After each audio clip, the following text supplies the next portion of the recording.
I'm Susie Goodwin, the host of Run Lift Mom, and as most of you know, I am a Zaya Active independent representative.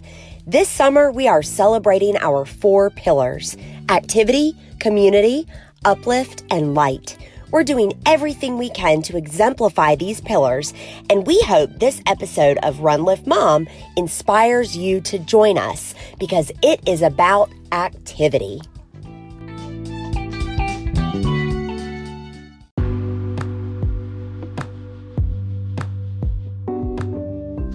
Welcome to the Run Lift Mom podcast, where we're talking about running, lifting, and momming, not necessarily in that order.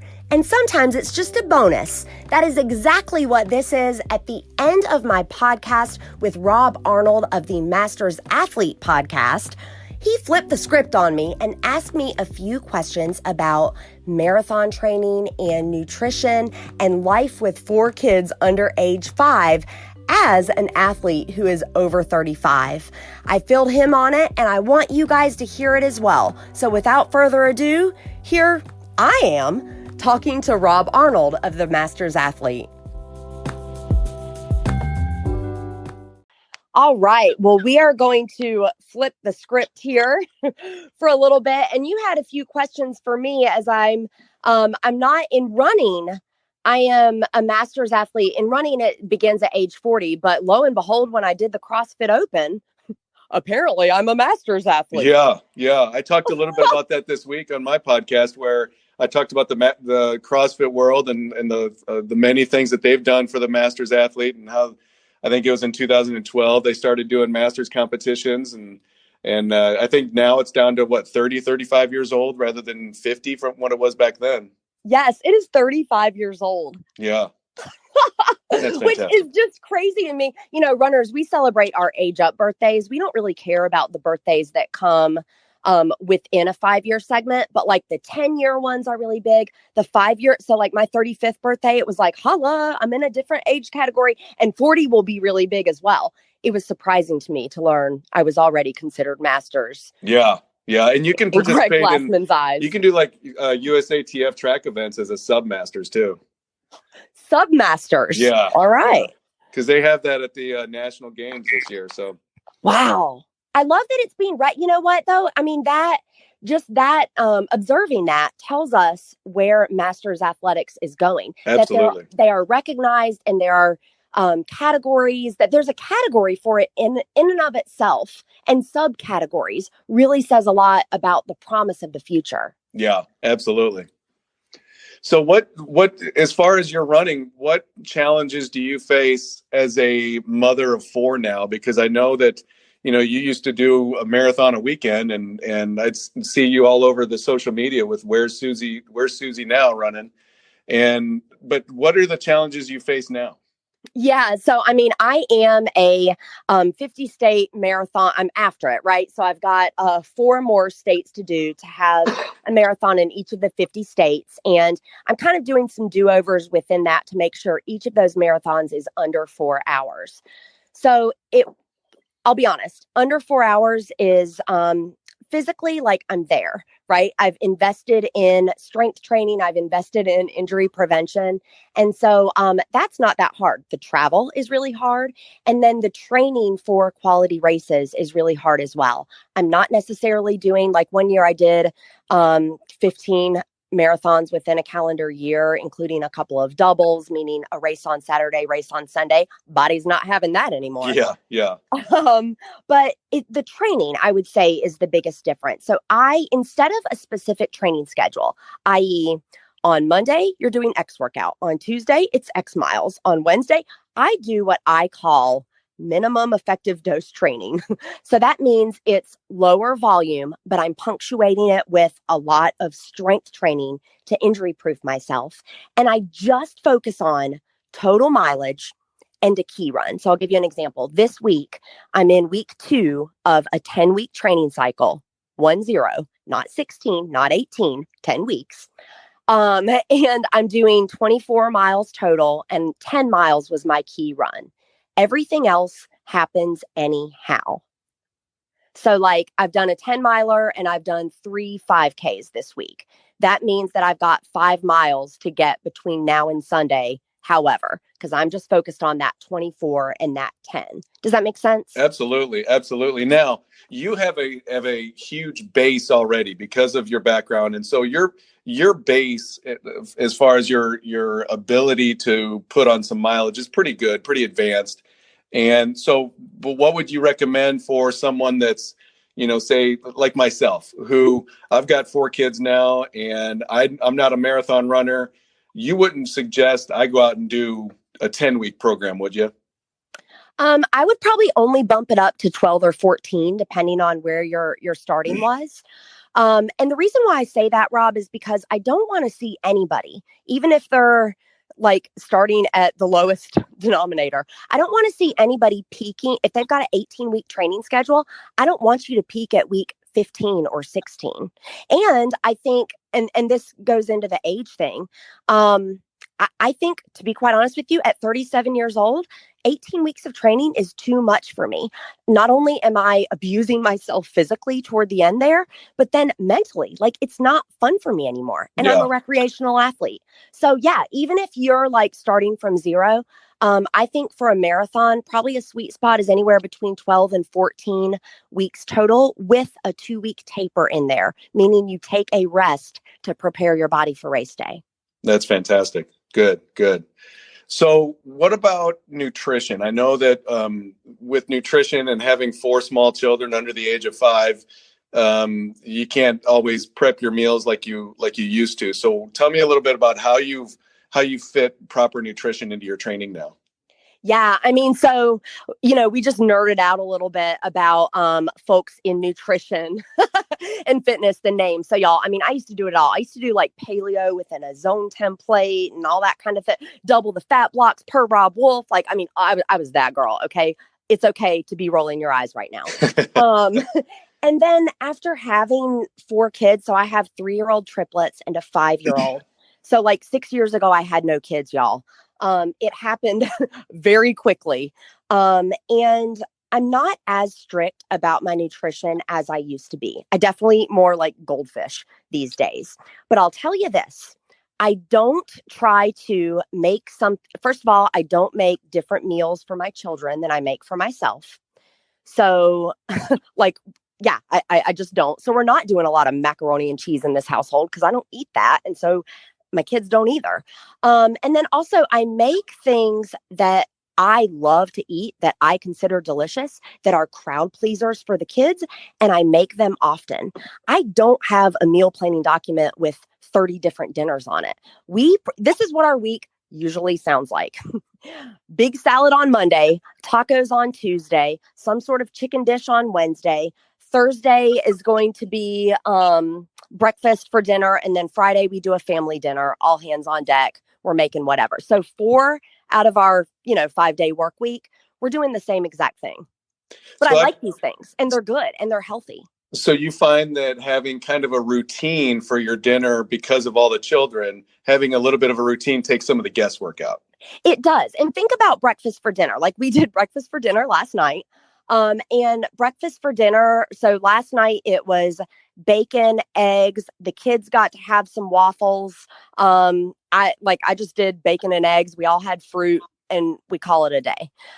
That's a really easy way for my nutrition template to fit into what they're doing. Tacos. I do my tacos naked. So it's just like, on lettuce or whatever. The kids, they want corn tortillas, fine by me.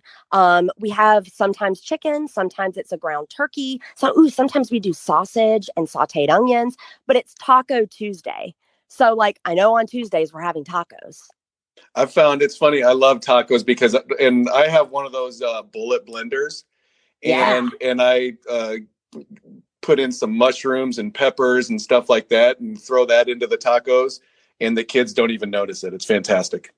I like your style. Yeah, Hide those yeah, vegetables. We yeah, do the same thing with a Super Greens product in our morning smoothies. They don't even know it's there. yeah. It's fantastic, and I myself am horrible about fitting enough vegetables into my diet because I'm kind of a big keto guy myself. So I try to restrict my carbs to less than 50 grams a day, and as such, I don't get as much fruits or vegetables into my system as I should. So when I do get it in, I try to do it that way and get mash it up and throw it in there to where I don't even know that it's there.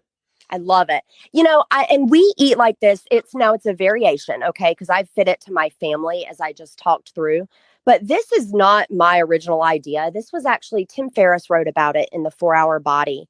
And he was writing about it for it's the slow carb diet.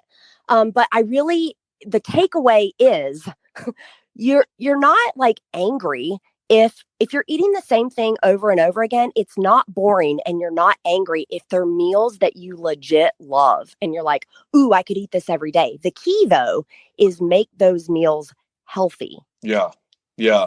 And it takes stress. It helps with stress management too, because it's one less thing you have to think about. As a master's athlete, you're worried about, your kids and what your kids might have for homework that day, and what, all your bills and your job and stuff like that. And if that's one less thing you have to think about, then just make it part of your routine and you don't even have to worry about it. Exactly. I'm so glad we're talking through this, because I think a lot of people out there, they know what, right? Like maybe they're adopting a keto template like you, or maybe they're like me and they're like, you know what, I'm just going to try to 80/20 it and jerf or just eat real food for the most part. But it's like, how? Yeah. And what we're talking about is how you do it, not what you should do. The internet has educated us on what we should do. It's that, how do you fit it into your lifestyle? Absolutely, absolutely. And with exercise, you can do those micro doses with exercise. It doesn't have to be an hour work. You can do it in a 10 to 15 movement session and break it up throughout the day. It's not that hard. Exactly. One of my favorite, Pavel Sassolini made popular the concept of grease the groove. So the idea of grease the groove is that you're taking a really, like, for example, if I'm greasing the groove on deadlifts, it's not like a super duper heavy weight. Don't get mad at me, warm up police. But it's something that is challenging for me, right? Yeah. And I'm doing said weight 2 or 3 times. That's it. I'm putting it down. 30, 45 minutes, whatever. You can grease the groove on pull-ups. Absolutely. So I know folks that will put a pull-up bar in front of their bathroom door. And before they go to the bathroom, they have to do 2 or 3 pull-ups every single time. That's right. You can do it with kettlebell swings. You're doing 10 or 15. Maybe you put that kettlebell by the bathroom door. Throughout the day, I bet you get 200-300. Yeah. Yeah. It's like, I sit at my desk a lot, and whenever I'm on a conference call for work, I'll do squats while on my headset during a conference call. It's something simple like that. On a scale of 1 to 10, how insane do your coworkers think you are? Oh, it's absolutely hilarious. How is the work spouse market these days? Yeah, it's not too. But fortunately, now I work at home full time, so that's good. That is good. That is good. Well, one last question for you, Susie, and we touched a little bit on stress management, but what would you recommend are some stress management things that you incorporate into your day, so you can focus on your health when you've got 4 little ones running around? It's funny. I think for me, I'm stressing about different things than I did 6 years ago when I had no kids, right? Like I'm worried about like potty training and kindergarten and paying the monthly gymnastics fees. It is not pretty for 4 kids. But I control it actually in the very same way. And that is through prayer, just daily dialogue with God. And I love a good sweat as a stress coping technique. I'm lifting something heavy or I'm running. So it's different stressors, but I'm controlling them in the same way. And I want you to hear me because I know you've got a fitness audience. So do I, right? We're fitness people. Absolutely. Got to have more than one. Your coping technique cannot be solely based in something you do physically. Because guess what? If you get injured and that gets taken from you, you have no way to cope with stress. Absolutely.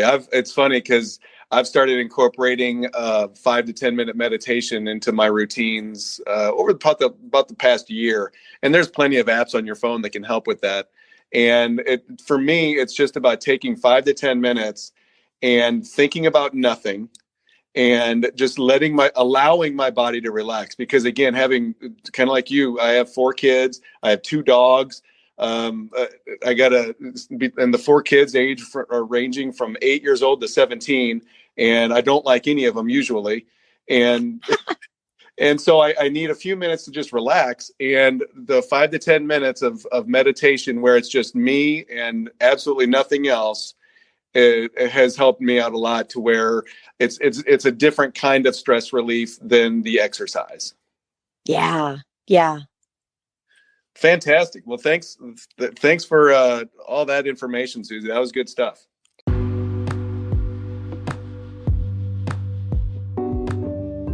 That was fun, right, you guys?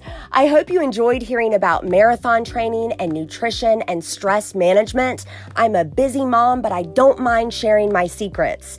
If you are interested in minimum effective dose training and how you might apply it to your own training schedule, I've got a link in the show notes. Just click details that you will want to look at. I am actually holding a virtual training group over on Instagram, and you can be a part of that.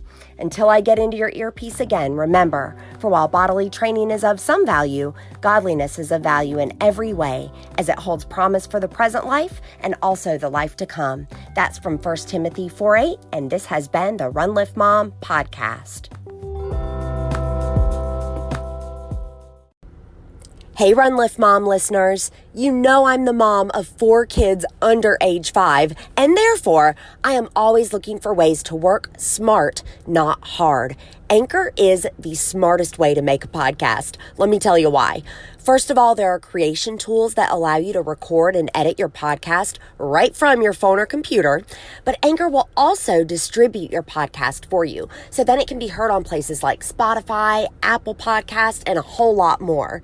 You can make money from your podcast with no minimum listenership. It is quite literally everything you need all in one place. And y'all, it's free. So download the free Anchor app or go to anchor.fm to get started.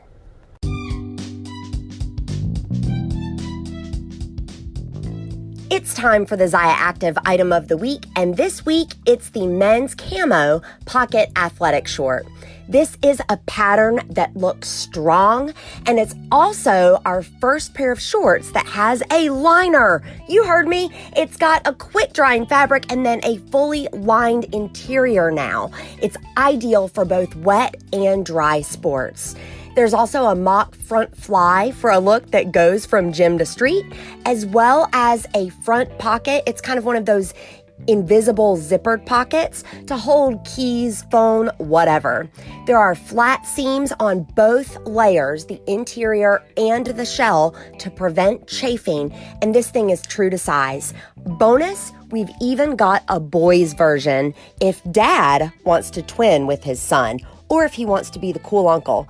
Go ahead and hit the details in the show notes. You'll see the link to these. This is your Zaya Active item of the week.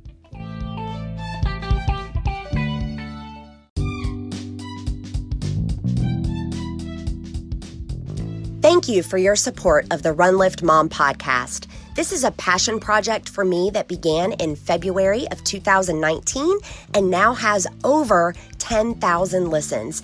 It's amazing. This is where I uplift other women and create communities around the areas of running, lifting, and motherhood.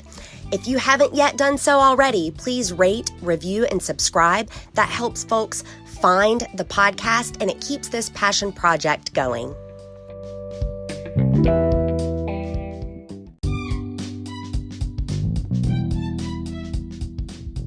I am beyond excited to announce that Red H Nutrition is an official partner of the Run Lift Mom podcast.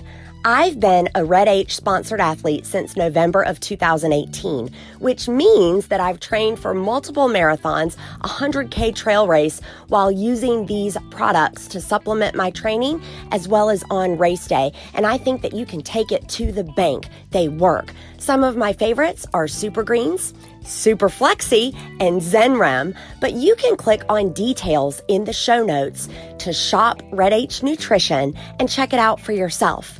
Use code RUNLIFTMOM, that's RUNLIFTMOM, just like the name of this show, to save 10%. Again, just click on details in your show notes, shop Red H Nutrition, and then use code RUNLIFTMOM at checkout for 10% off.